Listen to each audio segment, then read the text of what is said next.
I wanted to welcome you all here today. We're having a warm, sunny day in Claremont once again, and we are counting the days until we welcome your students here to campus. It is less than 2 weeks now. Some of you, maybe even less, if you have athletes that arrive early.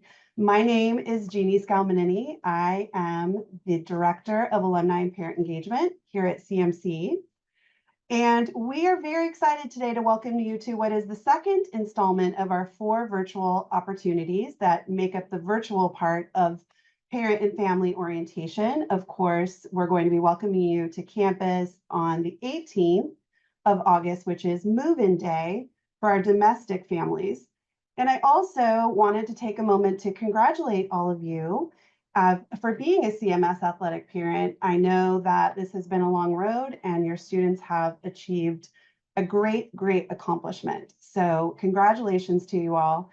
I love this topic. I am the #1 Stag and Athena fan. I have claimed this title. If anyone would like to challenge me for it, please go ahead. But I think I am the #1 fan. I watch not only all of the basketball games, which I have a very interested in, but I use the SKYAC app to watch all the other contests that we have on campus. So I just love it. And today we are very lucky to have Erica Perkins Jasper. She's the William B. Arce Director of Athletics, Physical Education and Recreation, and George R. Roberts Fellow, otherwise known as our Athletic Director. And she has assembled a great panel of folks who are going to take you through today. Oh, thank you, John. Yes. Take you through our session today. Just a little bit of housekeeping. Please feel free to ask questions as the session goes along. You can do that by using the chat button, as John just did. You can ask it out to everyone. We will go through each question. There'll be time at the end. If you would like to send them to me privately, you can do that as well, and I'll ask the question out loud for you. But without further ado, I will turn it over to Erica. Thank you, Jeannie, and great to see so many faces and names. Appreciate everybody taking the time to join us today.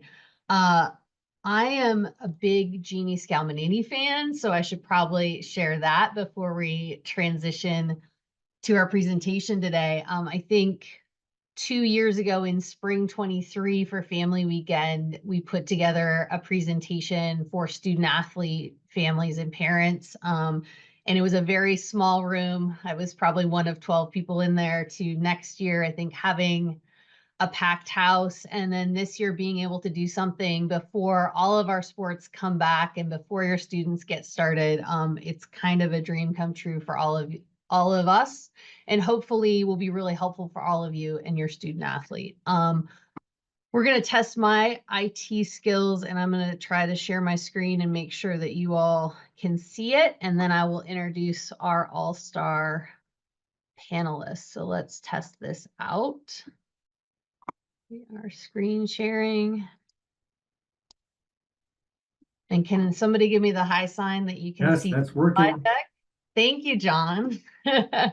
So today we're going to really focus on helping your student athlete maximize their CMS student athlete experience. And as Jeannie alluded to, I'm very lucky to have some awesome panelists joining us. We have 2 student athletes. We have a current student athlete parent, and then we have a former student athlete who also is on our staff here at CMS. So I'm going to let each of our panelists introduce themselves, first with Kirsten. Hi, thank you for having me. It's great to be here. I am a former athlete, so I went through it all from as an athlete side, and then ended up working for Nike for 15 years while having 3 children. And now my oldest is playing for Claremont on the basketball team with Jeannie's husband. And so we're going into year 2, him being an MBA grad student, and had an amazing experience last year, and excited to be here to share all of that. I also have a podcast and a book about this topic, so I live in this topic 24/7, and I'll tell you a little bit more about that later. Thank you, Kirsten. And I will probably subtly or not so subtly plug her book and also her podcast is I think what she puts out is really excellent material for parents of current and aspiring collegiate student athletes. Next, we'll transition to one of our first student athletes. Alicia, are you ready? Yeah, hi everyone. My name's Alicia. I go to Harvey Mudd. I'm an engineering student there. I'll be a senior in the fall. I'm on women's tennis, so yeah, I'm really excited to be back in the fall. Yeah, happy to answer any questions about managing Harvey Mudd and athletics as well. And Alicia did a great job with her introduction, although I'm going to mention that she is a multiple-time All-American for the Athenas, and I believe she's won 2 national championships as a member of our women's tennis team. So, Alicia, excellent introduction, but you should always include those national Will championships. do. Caitlin? Hi, everybody. I'm Caitlin Helfrich. I'm a rising senior, or gonna be senior at Claremont McKenna. I'm on the women's soccer team going into my 2nd year as captain this year. I'm a psychology and economics student, currently living in New York, interning for MLS. So kind of the dream internship going on right now. Yeah, super excited to be back on campus reporting in about a week. And any Athena's parents or Athena's women's soccer parents, excited to meet you and your daughters this season, and happy to answer any questions as well. Thanks, Caitlin. And Caitlin also left off that I believe she is a 3-time first team All-SCIAC performer, but I'll add that in for you, Caitlin. All right, Trent, last but certainly not least. Hi, I'm Trent Lindsay. I'm a former CMC grad of 2022. I currently now work for CMS Athletics. I am the internal operations and facilities manager. Came right out of college and started working here. I loved it so much here that I decided to stay for an extended period of time. And as you can tell by Trent's headshot there, which I don't know why we don't have a working, the adult version of Trent. Trent was a member of our football team. What positions did you play, Trent? I played middle linebacker and long snapper. I think we should probably get rid of this photo. Personal take. All right. Well, first, we're going to talk a little bit about what all of you are kind of looking at as if you have a fall student athlete. As Caitlin said, your student athlete will be headed here to Claremont sooner rather than later in probably the next 2 weeks. And always like to talk about what are the biggest changes for our student athletes and their families. I think first and foremost, and as parents, you all have thought a lot about this. This is their first time away from home and living on their own. And you're going to have new living and eating arrangements and probably laundry arrangements if they're anything like myself or some of my friends, where I did not do laundry very well until I figured it out in college. They're going to have to manage their own schedules. A lot of times, whether it was teachers at school or all of you, there was a lot of management in this space. Now they're juggling kind of the academic, social, and athletic sides of that calendar. And they're going to have a lot of new friends and a lot of new social circles to navigate. What we see too, especially with the combination of academics and athletics at CMS, is it's just a bigger pond. Every student who's coming to any of our institutions, whether it's CMC, Harvey Mudd, Scripps, or CGU for grad school, there is not a bad student in this group. And it makes for a very large and deep pond on the academic side, and the same goes athletically. We're really fortunate here. I have the best job in the world, which Jeannie alluded to, in that I get to work with our incredible coaches and student athletes on a daily basis. And I will tell you that this is the best group of coaches and student athletes out here. But our teams are excellent. Every one of our teams are competing for SCIAC championships. A lot of our teams are competing to make the NCAA tournament, to advance in the NCAA tournament. And some of our teams are gunning for winning it every year. Alicia, still upset that they didn't win it. She's only won it 2 out of 3 tries. And so you know, that's a big change for a lot of our students, where most of your student athletes are one of the best, if not the best student athlete on their team at their high school or in their club or in their community. So that's one of the big changes we see. They're also going to be adjusting to new teams and coaches, whether it's a new style of offense or defense or just overall style of play. There's a lot more fierce competition for playing time. There's also going to be life on the bench. And most of our student athletes have not spent a lot of time on the bench. And that's a big transition that I think we don't talk about a lot, and why we'd like to talk about that in this session.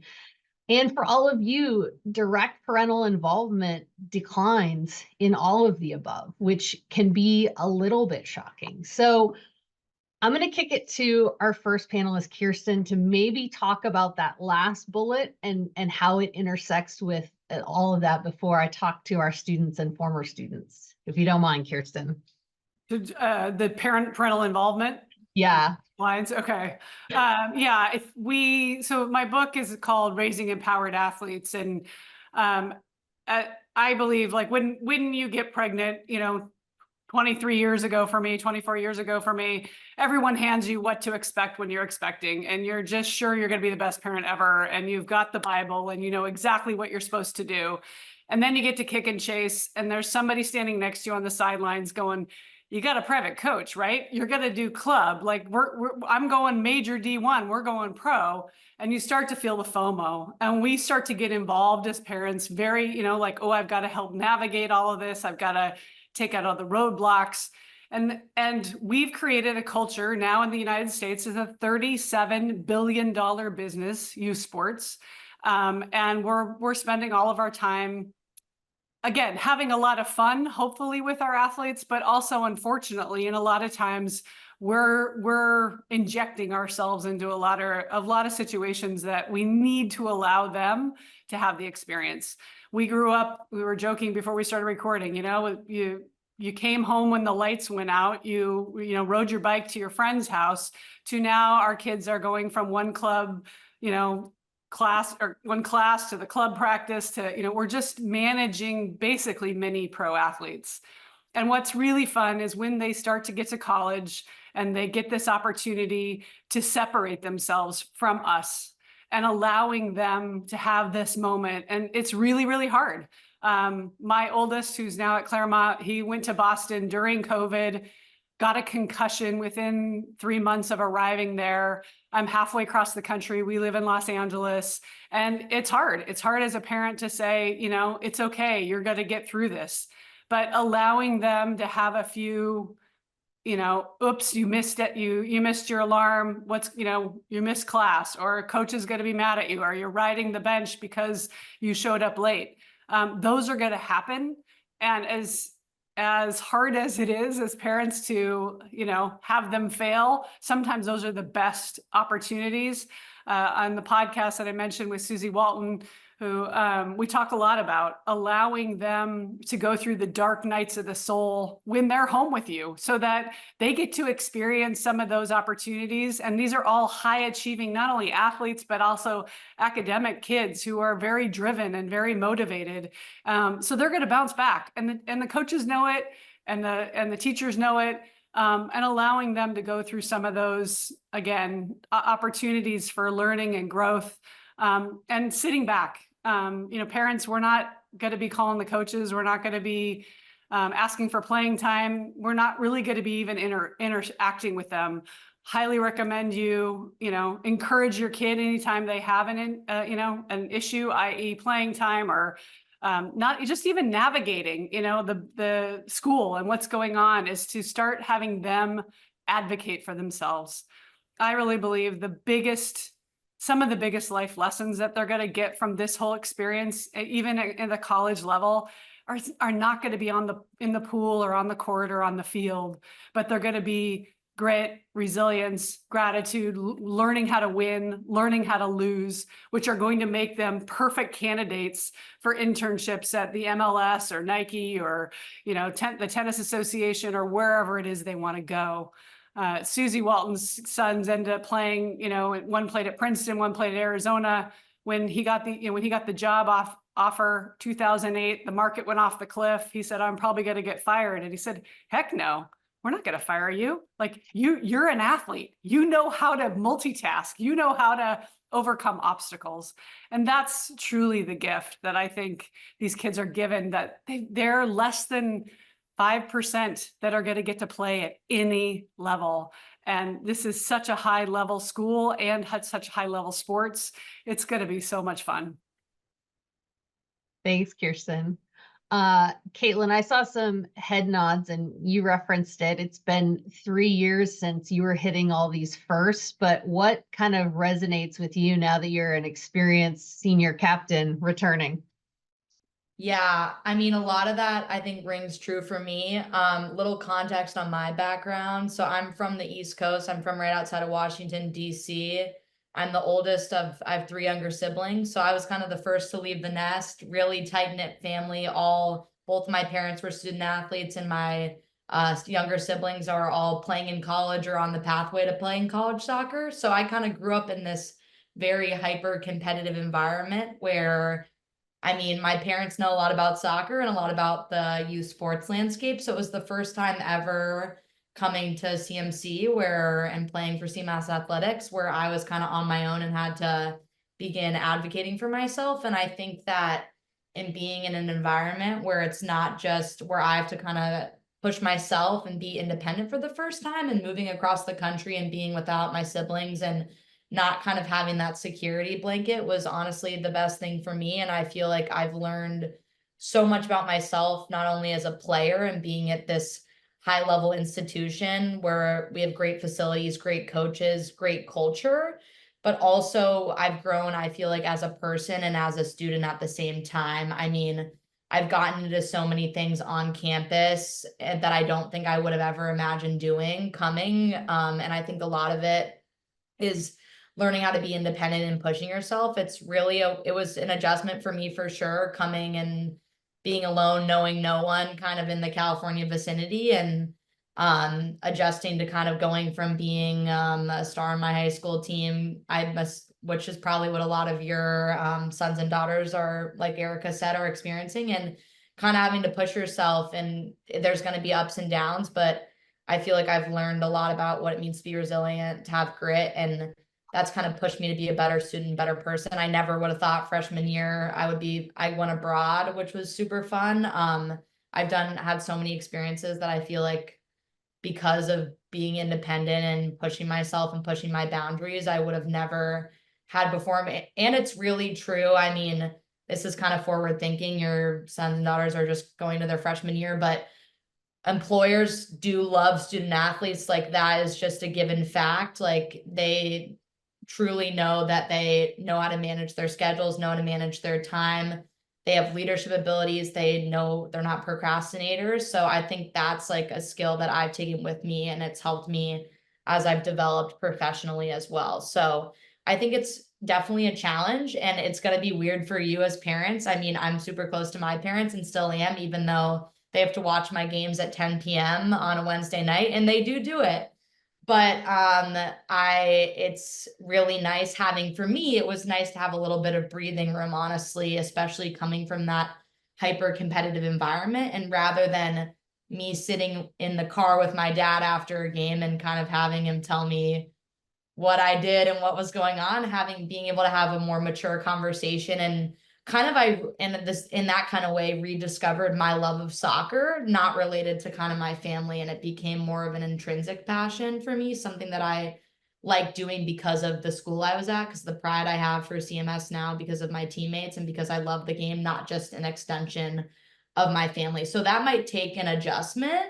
And I think it's hard when you don't feel like you can help at a moment's notice, but I think all of your kids will go through a lot of growth, and the resources on campus and the environment that's cultivated here, I couldn't have asked for a better experience. And that's why I'm really kind of itching to get back in a few short days. That's awesome, Caitlin. Thank you. And Alicia, when I see Bigger Pond academically and athletically, and think about maybe your transition to Harvey Mudd and CMS women's tennis, you want to talk a little bit about that now upon reflection? Yeah, for sure. I know it's like kind of crazy that I'm entering my senior year because I know this was like many years ago for me now, but it really like feels like it was just yesterday. But yeah, I think it was definitely an adjustment for me coming in both to Harvey Mudd, which is like very high performing academically, and also like the women's tennis team obviously has pretty high sights athletically. And I think especially for tennis, it's really interesting because it's a very individual sport in juniors. So throughout like juniors, my parents were obviously very involved because they're the ones who have to like take me for tournaments and like kind of manage like all the scheduling, which is a little bit different than like team sports like soccer or football, for example. And it like goes from that to like college athletics in which they're like almost not like they send the occasional like congratulations text to my coach and like that's it. So I know it's like definitely an adjustment in that terms in that space, but like I definitely think that it helped them and me enjoy tennis a lot more. Like I'm lucky I'm from the Bay Area, so they're able to come down to SoCal to watch us play a lot, which they love, but they also like I think they enjoy it so much more now that they just get to come and watch and they don't have to be stressed out about like, oh my God, are you eating correctly? Oh, are you like, is everything like fitting together for this day? Like they get to come and just enjoy it as spectators and like I feel like all the parents that come, they just like love watching their kids compete. And I think that's also like another beauty of college sports is that parents get to enjoy it. Like I think that's really nice to have your parents come and just like be able to be a part of that atmosphere without really having like I guess it's like responsibility in the fact that you're there and you're like stressed about like, oh my gosh, I want my child to do well, but it's not stress anymore in the fact they're like you also have to lose sleep over it. Like you just get to show up and enjoy it. Yeah, and I definitely also want to echo like what Caitlin was saying about like how the other skills that are not even with academics and athletics like really help in the workplace because I'm interning at NVIDIA for the summer and I think like all of these little skills with time management and everything has been so helpful for again like another very high pressure and high performing engineering team. But yeah, like I literally we had a huge intern presentation today this morning that thankfully went well, but like even after like my manager came up to me and he was like, oh, like you perform great in high pressure situations. I was like, oh, well, the reason I can do that is because I've been doing high pressure athletic stuff for the past 3 years of my life and like in junior tennis. And it all, I just think, kind of leads up to like little moments in like the workplace or in our personal lives. And I definitely think that with all like the great mentors at CMS, like Erica, my coaches, and everyone, it's been just a great learning experience. And I'm like seeing it also just like pay off in all different aspects of my life. Thanks, Alicia. And we'll talk a little bit too about the mentorship of our coaches and our programs as we work through that, because I think that's a really important topic. Trent, I'll pick on you quickly because I think football sometimes is the ultimate example with respect to fierce competition for playing time, adjusting to life on the bench. Sometimes you have a new offensive coordinator, a new defensive coordinator, even if you retain the same head coach. Share a little bit. I know it's getting further and further away from you about that experience for you and maybe even that intersection point with your dad in particular, who did have a sports background. Yeah, I wouldn't say it was just like yesterday, maybe more like a week ago, but it definitely is still somewhat fresh. Like Erica said, football is one of those sports where you come in and you're never coming in knowing that like you are one of one in that position. There are typically like 5 other people in your position. Heck, even in the one individual spot, there might be 2 or 3 guys that you're competing against at that same time. And when I was a freshman, I was getting calls from my coach and he was saying like, hey, right now there's a person in that spot because we had to have a person in that spot. But just know that the second you step on that field, you're competing for a spot. We're on a next guy up mentality. So even if you're not currently playing, you better be prepared because anything can happen during that moment.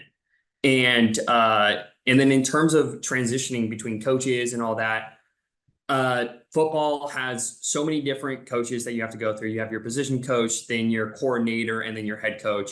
I had the pleasure of every year having a different coach that I had to undersee. My senior year, I had to go through a whole different defense and learn that on the spot as a returning starter. And so there's some adversity that comes through that, but more than anything else, I think that the major taking away points that the two student athletes have pointed out is that like these may be looked at as negatives at the initial moment, but these are all building moments, allowing your student athlete to grow and prosper and develop a sort of grit that is unique to the student athlete experience.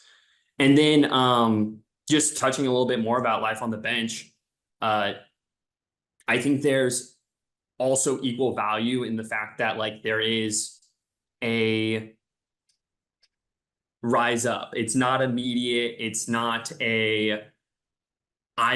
I'm just here. I'm clearly the best person here. There's no question about that. We are now all these big fish in this big pond. And so being able to grow into that role and into a niche and being able to advocate for yourself, I think these are all valuable skills that just I learned throughout the time being at CMS and being on the football team. Thanks, Trent. And Caitlin and Alicia, we'll circle back for a second before we move to our next questions because I think you chatted about a little bit, and the parents on the Zoom today are now kind of thinking about all these changes that are going to happen, and they're trying to think about it with respect to their own student athlete. Maybe you both can share kind of how important your coaches and your teammates become, because I think for parents, this is really scary. You're going to go through all these changes and they're not here to help you. Can you talk a little bit on kind of the role of your coaches and your teammates in that and how that works at CMS? Sure, I can start, I guess. So for me, it was really big, and I can say right now that the 6 people that are in my class are my 6 best friends, and I'm extremely lucky in that regard that I live with one of my teammates, and we're living in a suite next year there's 4 of us living together.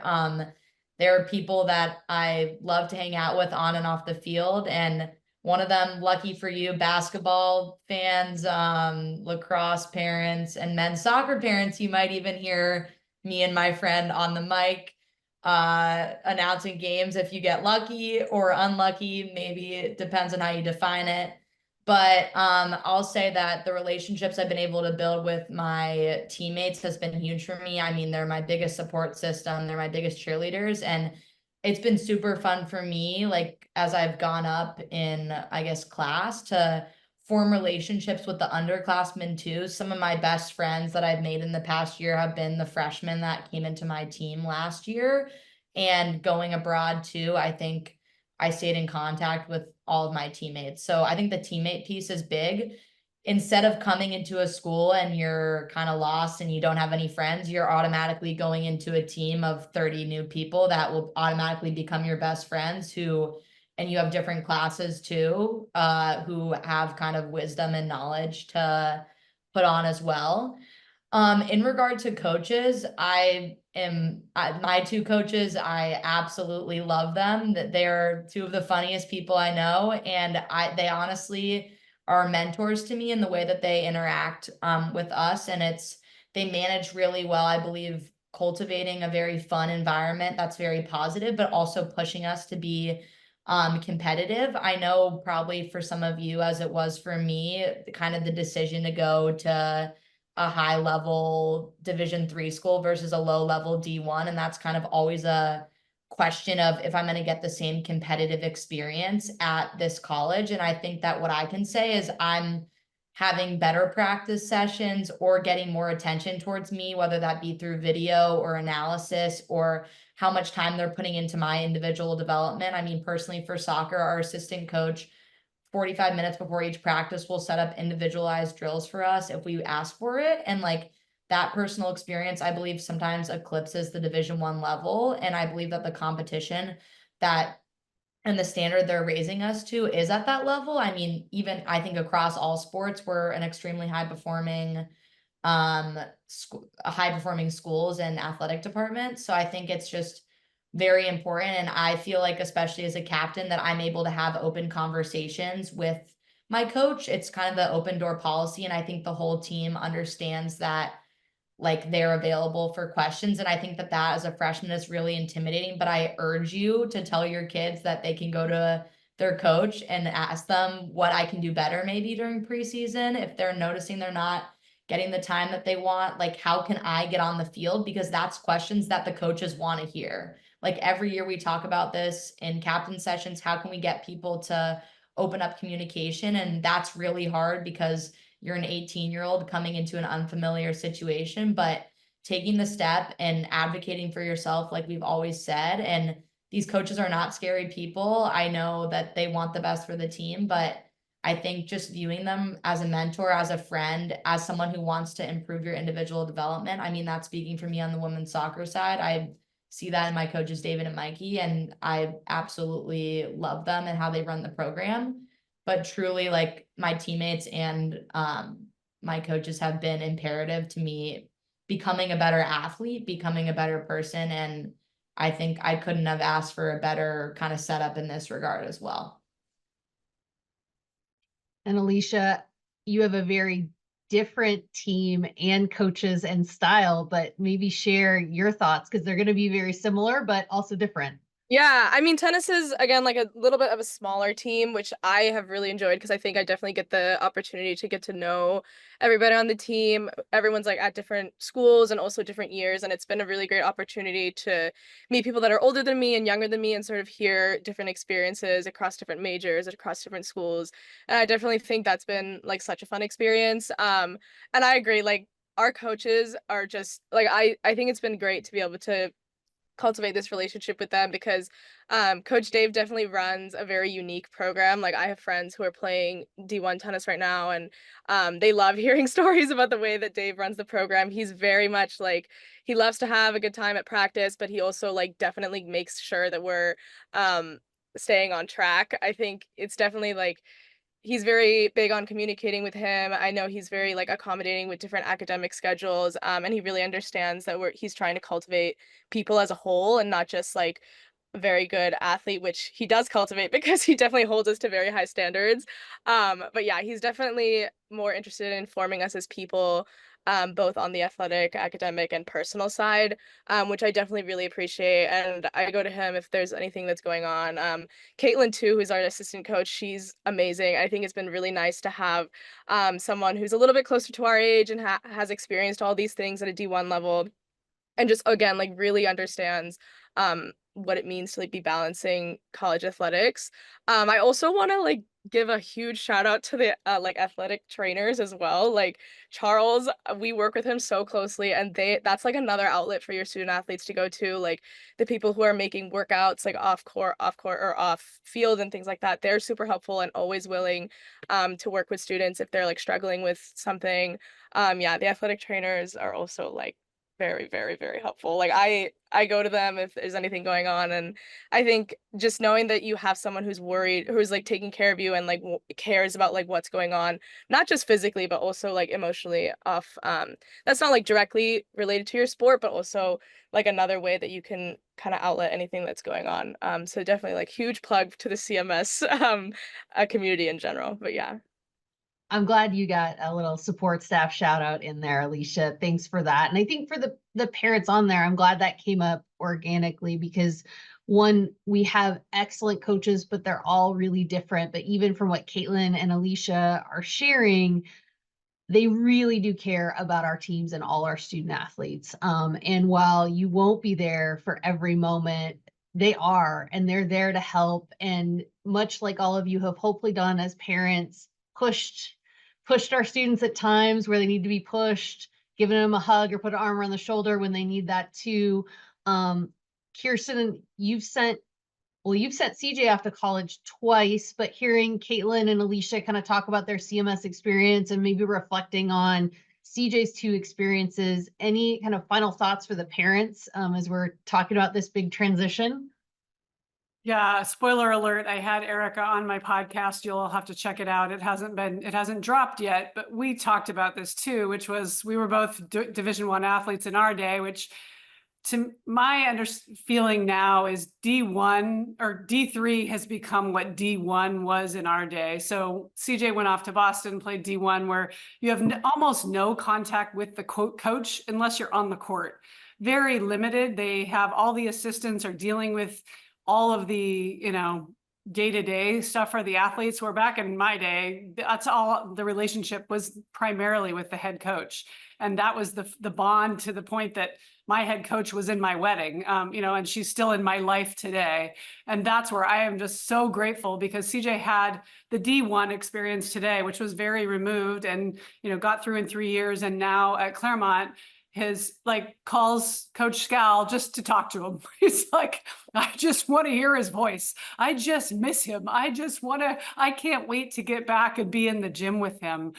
He's going to be in my wedding. Like, he's saying all of those things. And coaches, you can know they can know the X's and O's, but the opportunity to transform lives. And that's truly what the experience that CJ's had here. He just is like, he can't wait to get back there next week. And when the internship is over, he can't pack his bags fast enough. So it's such a fun opportunity for them to grow. So yeah, I would say as much as you can, and I take my own advice, is, you know, don't be texting, don't be calling, allowing them. I mean, he mentioned it. I actually had him on the podcast too, but when he got there, he wasn't fully engaged. And the first couple games, he didn't really play.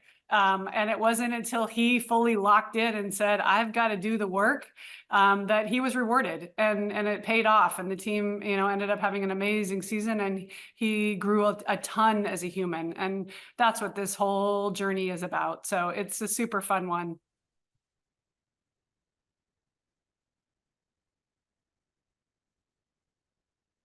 Thanks, Kirsten. All right. So in good news, these two are such great panelists. They've touched on some of this. But Alicia, I'm going to start with you a little bit, because you've acknowledged tennis is pretty unique and parents are pretty hands-on in the process. And even I remember, well, I've gotten to know your mom actually pretty well, because I think she comes to almost every match, and your brother played at Pomona. So I saw her at a lot of Pomona matches. Talk a little bit about the student athlete parent relationship and maybe that change when you got to college. Yeah, definitely. So actually I texted her about this as well. I was like, oh, like, how do you think it changed? And she was like, oh, I enjoy watching you play now. Cause she was like, before I would come to tournaments with you and I'd just be so stressed out watching you play. Cause like I had to coordinate everything beforehand. And then like during, I'm like, oh my gosh, do I have to figure out like how we're getting home, or like we have to figure out meals if you win? Like all these things are kind of like falling on her. And she was like, I'm so excited to show up to your games and just like talk to your teammates and sit with my dog and not have to worry about anything that's going on except enjoy the tennis. And I think it was definitely like very enjoyable for her, but definitely freshman year, just like communicating with her about like how college tennis works, because also both my parents, neither of them played college sports. They didn't even play tennis growing up, so they were also like very new to this. So I think it was definitely adjustment for both of us, like understanding how college sports work. But I think I was really lucky that they were really open to just letting me figure things out on my own. And they were like, look, this is a point where we have to step back and kind of let me figure that out with my coach. Just because college athletics is very much like not super involved on the parent side, unfortunately. I think parents are a great support system, but I don't feel like my experience would have been the same if my parents were like constantly like in on everything. I just don't think that's how it works for the most part. But yeah, and even like Coach Dave is super open to like communicating with parents if it's needed. I have some teammates whose parents did play tennis, and they still come and like give advice like off on the side. So there are different relationships, and I think that's just something that you have to work out with your student athlete. But like I think it's just helped me grow as a person so much to do it independently, and that's definitely what I think most of my teammates also do, and I think we've grown a lot from that. So yeah, it's definitely hard, but I think working with your student athlete just to like figure out like some good boundaries before coming, I think that was super helpful for me and my parents. Well, and Caitlin, I see the smile, and I know you've shared this story before. You want to talk a little bit, because I think you and your family had to have some conversations because of this soccer juggernaut that is the Helfrich family. Why don't you share a little bit of that? Yeah, so my experience is a little different. I have parents who know a lot about sports, especially the youth landscape. So my dad played at Georgetown. My mom was a gymnast at George Washington. I'm the oldest, but my younger brother is entering his sophomore year at Georgetown, playing soccer there, was just getting texts about his first preseason day today. My sister is actually on the youth national team circuit, so hoping she makes the World Cup for the U17s this fall. And then my other younger brother will also probably play college sports. So not to like flex, but it is a little different for me, I would say, because just about how knowledgeable my dad particularly is about soccer, which was such a blessing growing up. I mean, I can go to the field with my 3 younger siblings and we can have amazing training sessions. And growing up in a household that talks so much about soccer and knows so much about the game and constantly being able to watch and stuff and being able to kind of grow up in that environment was amazing for my development as a player. But going out to CMC and kind of what was big for me was being independent. And I think I set up some boundaries where I wanted to kind of write my own story here, essentially. And I think I really resonate with what Alicia said is being independent. And I think that's super hard because a lot of times the lines can get kind of blurred as if you're supporting your child versus, I would say, over analyzing how they're playing, constantly being involved, texting them after every training session, wondering what went wrong, what went right, to a point where they were kind of overthinking things. And I've experienced that at times too, where I kind of feel like I'm getting pressure, not just from the environment I'm in naturally, but from my parents, I would say. So I think that freshman year, it was really key for me to establish some boundaries. Like, for example, I don't oftentimes after games, if I felt like it went poorly for me or don't want to analyze it, I take some time for myself. And I think that my parents now know how I operate, and it's become a much more supportive environment that's not focused as much on how I played or every minor mistake, which might have been the focal piece in high school, where it was kind of this so intimate environment. But now it's more so focused on my holistic well-being, what I'm doing to support the team. And my conversations with my dad specifically has shifted of how I can be a better leader for the team. I think that that's been a really unique development for me, is kind of thinking about the broader team versus me as an individual. But I think just setting up those boundaries and learning how to grow independently and I've talked about, I think I've re-fallen in love with soccer. I mean, in high school, I was pretty close to calling it quits. I think that I've just re-fallen in love with the game because it's my thing now. It's not really, although it's still, the family part of it is huge for me and I love it, but it's not as much of a stressor anymore for me. But I think it's just key to establish, especially in the first couple weeks of preseason when they get there, kind of what you can tell about how they're reacting to maybe your feedback or your comments about them. Because I think that's a very thin line between feeling supported and kind of feeling overwhelmed and stressed by extra communication coming from you. I just think that's a thin line and something that depends on the person. Like, for example, one person could feel really supported by having kind of you to be an outlet for them to talk to, or it could also lead to more kind of this like negative feedback loop where they're kind of constantly thinking about how bad things are going. So it just depends on the person, but I think it's an open conversation and it might evolve. But I think for me, being more independent and having a little bit of a break between me and my family has been more helpful and created a better kind of communication line between us. Thanks, Caitlin. And maybe a little rapid fire one. Pressure's on. Alicia, what's one of the best things that your family has done to support your athletic endeavors in college? I'd say I'm really lucky that they're able to be there. I think that's super nice, just having them around and knowing that it's like someone that I can trust that's just there, even if they're not necessarily involved at all in like coaching or anything like that. I don't know. I think that's something that I'm privileged to be able to have the opportunity to like see them there, but it's nice. Like all of my teammates just absolutely love it when their parents get to come and watch. Like I'm from California, so it's a little bit easier for us, but like any of my teammates who have like family on the East Coast or even not even like parents, like just extended family that's like in the area and they get to come watch. I think it's just like so special to have people that you care about come out to watch. And I think that's just one of the best things that my family's been able to do to support me and my brother who plays next door. So yeah. Trent, what do you think your answer is that? What are some of the best things your family did to support you back when you were on the football field? Yeah, I'm just gonna add one detail, and Erica kind of hinted at it. My dad was actually my AD in high school, so the entire time, every sporting event that I went to, it was his job to attend. So like when everyone's talking about like, oh yeah, like my parents were like a little bit doting, like my dad was overseeing my coach, so it was a lot of doting.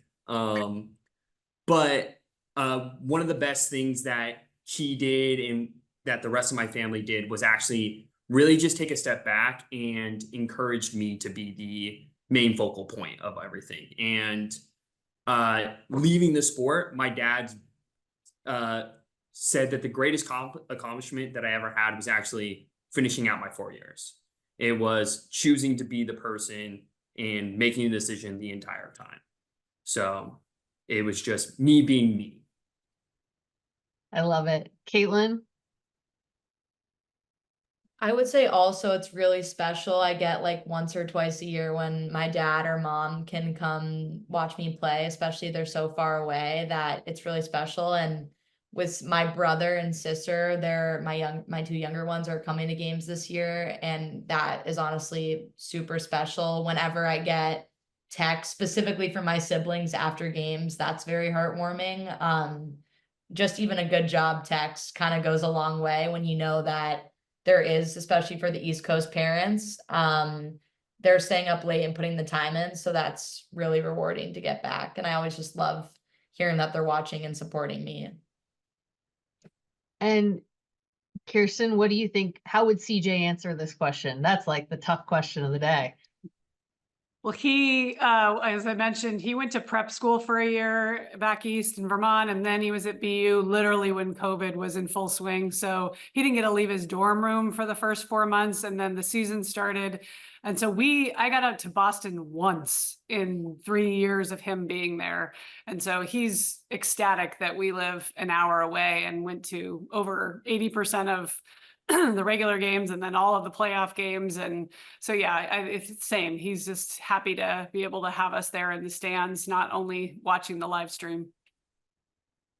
I love it. And I think for those of you who are far away, Caitlin gives great advice in that space as well as watching the live stream and the positive, exciting texts do go a long way, especially for our students who are far from home. So as we start to wrap, I think a lot of the questions we tend to get are in this vein is, what is my role now as a parent of a collegiate student athlete? And I think in good news, our student athletes and parents and former student athletes today have answered a lot of those questions. But Kirsten, I think this is something you really specialize in. I'd love for you to just add a little color as we start to wrap on this, particularly with what that role is. Yeah, I like to say there are really only 6 words our kids need to hear from us, and they are, I love to watch you play. So if we're constantly, complaining about the coaching or the reffing or how they played, and again, now if you're at this point, you've made it this far, you've gotten through whatever, 12, 15 years of youth sports. So now is the time, as all of the athletes have mentioned, to let them go. This is their journey. If you want it more than they do, it won't be sustainable. So allowing them to go through the ups and the downs of it, and knowing that with that, they are building a new set of muscles and agency over who they are and who they want to become. And as they all touched on it too, my son's for the first time getting to do an internship because he wasn't allowed to when he was he had summer obligations doing summer school at D1. So he's like, this is so much fun. I get to, be in the work environment now. I get to do both. He got a job offer within 3 weeks of being there. And again, I think it goes back to he was eliciting the skill set that those people are looking for, which are all the things that your kids are going to learn over the next 4 or 5 years. Thanks, Kirsten. Next one is, should I be communicating with my students coach? And this is one that I get a lot in my role, maybe informally as I'm talking to parents. And I think people always think that I'm going to say no in all caps, and that's not exactly the answer. And you probably shouldn't be communicating that often. I think as our students have shared really well in this, the more student-driven their communication and relationship is with their head coaches and assistant coaches, the better. And there are going to be occasional situations where maybe you have a concern about your student athlete that almost gets to something that's off the field or off the court. There are going to be times where your coach is going to be appreciative of that communication. And so I think that's almost part of the personal communication between you and your student athlete and that head coach. And whether it's asking the head coach either as you're dropping them off in a few weeks or informally, just, hey, how do you like to communicate with parents? I know that seems scary. Most of our coaches will tell you exactly how they like that relationship to be. And I think, you're hearing it from Kirsten, you're hearing it from Caitlin, Trent, and Alicia. Every coach is going to have a slightly different focus and approach, but most of our coaches are in this because they love the relationships with the student athletes. And yes, you're part of that student athlete's life. And so I think just making sure that you're letting your student athlete do a majority of that communicating, but also knowing that that's not off limits here either, and asking the question is not out of line. One that also comes up, and Kirsten, I'll maybe kick it to you a little bit, is how do we help our student communicate with their coach? And how do we support our student maybe in those scenarios? And this comes into communication when they aren't starting or aren't playing. So yeah, I obviously never lead with more playing time. That's not the point. The point is growth mindset, and how do I get better, and what can I do to help the team and your role. And as Caitlin touched on, and Alicia as well, like as I grow in my role, my leadership position may change. But when I'm a freshman, it's all about how do I onboard the fastest to be able to be effective. And whether, actually I had on the podcast today a kicker for Michigan, freshman kicker, and he's a walk-on, and he's not in training camp this year. He's like, I'm one of the guys that I'm hoping to get there, but eventually I may get the tap on the shoulder, like Trent said, but I need to be prepared. So doing everything, I like to say, focus on what you can control, let the rest go. And you showing up, being early, being 15 minutes early is on time, being on time is late. Showing effort, showing all the intangibles, having a great attitude, being a great teammate. Those are all the things that every boss, every partner, every professor is going to want for you to have too. And similar, I think the question we get a lot of times is, what should we do when my student athlete is unhappy in their sport? And I don't want to sound like not optimistic, but your student athlete is probably going to have moments where they are very unhappy in their sport. And that's actually part of what is special about sports, about collegiate sports, and kind of the journey that these students are in. I don't know if Caitlin or Alicia, you want to share a little bit, but I think sometimes sitting with the unhappiness or working through a conflict with a teammate or a coach have been some of the big growth moments for both of you. Alicia, anything you want to share there? I feel like all of those moments are, again, just like, if you frame it as like a growth mindset, it always makes everything feel a little better. Because I feel like there are going to be conflicts on any team with any coach, and you're here for 4 years, and I think that's like inevitable almost. So just like figuring out a way that you can actually work through that is going to help so much in the long run and every single other aspect of your life. So yeah, I definitely think, obviously, if it's like extreme to the point where like it's actually a problem, then definitely like maybe other things need to happen. But I think learning how to like navigate different conflicts and making sure that you're improving like communication skills with your teammates and with your coaches and like whoever's involved has definitely been like something that as an athlete and as a captain I've had to learn across my 4 years here, and I definitely think that skill has improved and has been helping me in everything else that I do. And Kirsten, how can we be supportive when our student is struggling or the team is struggling? And, as a parent, you didn't have to deal much with the team struggling with a nice Sweet 16 run this last year. And I know there were moments where CJ struggled with the transition. What's kind of your best advice from that experience? Yeah, I mean, he didn't have an easy ride at BU. And my middle one is at Colgate and also playing basketball. And again, if your kid is on this playing field, they're high performers and they're going to have moments that don't go their way. I think the most powerful question you can ask them is, what are you going to do in this moment? And how can I support you? And I think a lot of times we jump in to rescue. We know the answer. We've been there. I can solve it for you. And again, you're missing the lesson or the opportunity for them to learn the lesson. And that's the gift. Not if, but when they go solve the problem, that's where the gold is. And allowing them to move through that and come out the other side is what it's all about.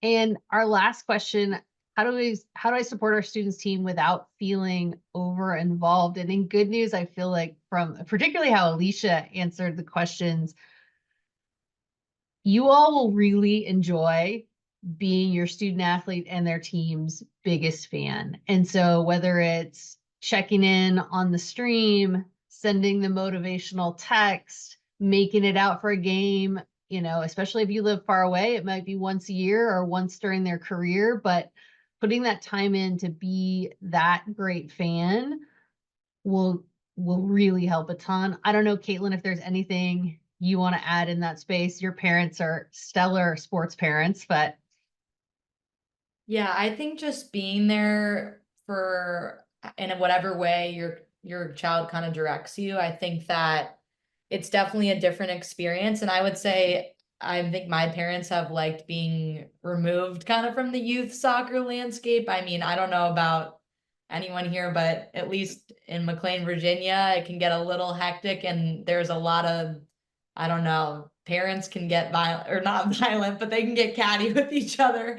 But I think that they've liked, I think, being a fan of the team first. And I would say just support in any way is great. For me, text calls, anything that makes you feel like a good luck text before games, just to know that you're keeping up with their life because you're far away now. I think it's just big for me. I think being seen is really big in all aspects of life, not just athletics when you get to college, whether that be if your child tells you that they have a test, saying good luck. Like it's like little things that really matter, especially when you're away from home, particularly if you're far away. So I think just being conscious and trying to stay involved in their lives whatever you can, and supporting their athletics in any way too.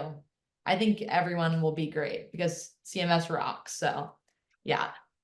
Well, and building off that too, especially for students like Caitlin, whose parents aren't here, the other parents who are more local become the parents to the rest of the student athletes on the team. And that's something I think really special that you can provide. You can be a mom, a dad, an aunt, a grandmother to someone else on that team who may need you in that moment and may need the high five or the arm around the shoulder post game. So I know we've gone long. Jeannie, do we have time for any questions?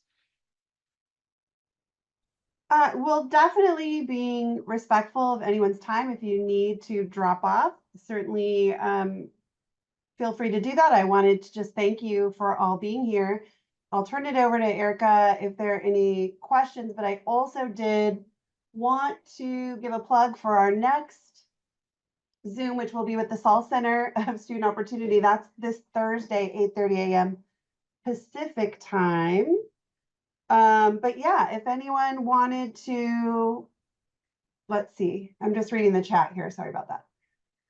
Michelle is asking about when they move in on the 18th, does the food plan start too? So that sounds like Michelle probably doesn't have an early arrival athlete. And the answer there is on the 18th, breakfast is not part of the plan. So if they wanted to have breakfast at the dining hall, you could do that. It will be open, but that will have a fee attached to it. Lunch is served through orientation and the meal plan starts that night. Do you want to talk at all? I think for the early arrivals, they have sort of a different situation.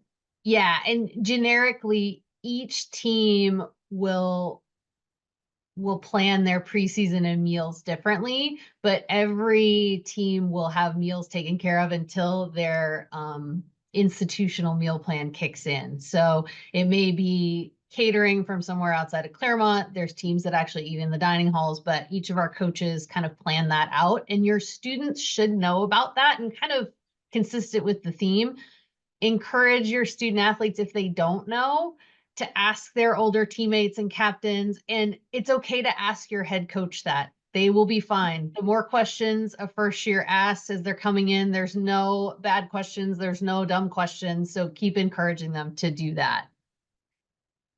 Can you talk a minute, Erica, about setting up trainers in the off season and also mental health? So maybe the training room, mental health for athletes, mental and physical health. Can you sort of put that into one response maybe?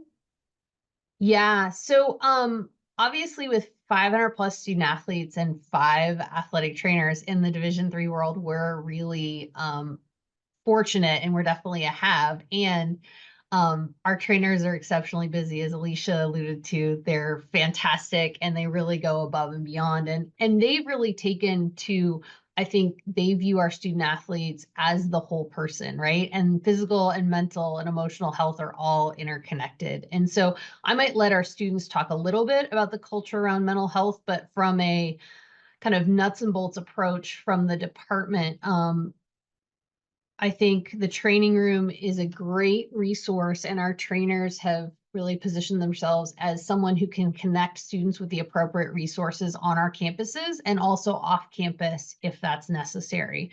So that's always a very good resource for them. And same goes with any physical injuries and challenges. The training room is a great place to start and ask those questions, and they can start that process. I don't know, Caitlin or Alicia, if you want to share a little bit about the culture around mental health for student athletes. It's something I think we've put a lot of effort in on the administrative side and the coaching side, but you all can share some of those realities, and also the fact that you do go to different institutions, and so there's some slight differences there too. Sure, yeah, I can start. So for tennis, our coaches actually set up a couple sessions with a sports psychologist for us to go to as a team, which I think was really great opportunity for us to like do some team building, but also just meet with a sports psychologist and kind of like I guess have that stigma removed as well, because I think it's something that I wasn't super exposed to when I was in high school, and I think it was really nice to know that like our coaches support that kind of stuff, and I can go as a team, but also there were opportunities for us to set up like individual sessions with the psychologist. So that was for tennis specifically, but I also know like Rashana's on this call and she sets up some really cool programs for athletes to go and have like open forums about mental health. And I know like our athletic trainers are actually super involved in like setting those things up. And I think it's definitely nice to see the effort from CMS. Like it's people that you're going to that you know, which I think is also like makes it just so much easier to share personal experiences, because you're like, oh, like I know this person and I've already kind of talked to them about this. So like I have this space to go to kind of dive deeper into anything that I'm struggling with. So I definitely think everything's been going really well on that side for sure.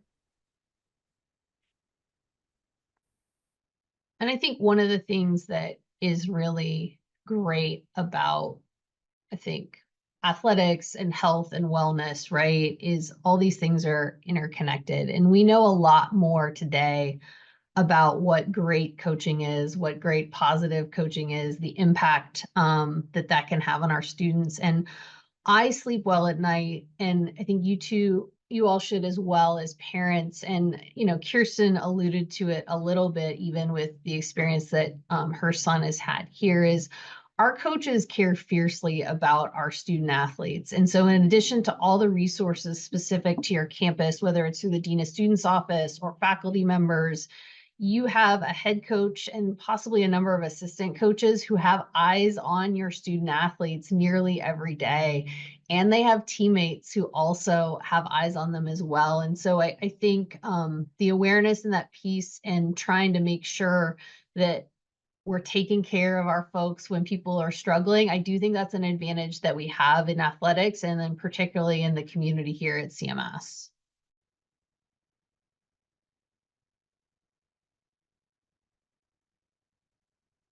So I think the only other question I see in the chat is, I believe the question is about the meal plan for Harvey Mudd. And I'm very sorry, but I'm not sure about Harvey Mudd when that kicks in. But I know that if you have an early arrival athlete, their meals will be taken care of. Yeah, will be taken care of the same as they would at CMC or at Scripps. But as far as when non-athlete students, I'm not sure when that meal plan kicks in there. But yeah, so that's all I see in the chat. Again, thank you, Erica. Thank you to this incredible panel. Thank you for taking your time and sharing your thoughts and experiences with our great group of parents.